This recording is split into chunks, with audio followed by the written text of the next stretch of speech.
Hi, my name is Kim Minicello, and I've been in the art and design field for more than 30 years. My primary medium is watercolor, and a few years ago, I discovered a way to mount my paintings to boards and varnish them.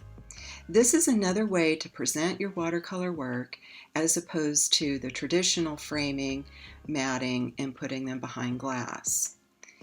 If you happen to be a member of many of the watercolor societies throughout the United States and exhibit your work in their shows, many of these societies are changing their framing guidelines and allowing this format to present your watercolor paintings.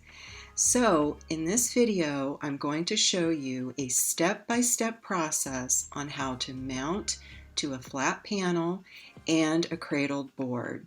You can use these same techniques to mount your own watercolor paper on those substrates, as well as gator board, which is very nice for plein air painting.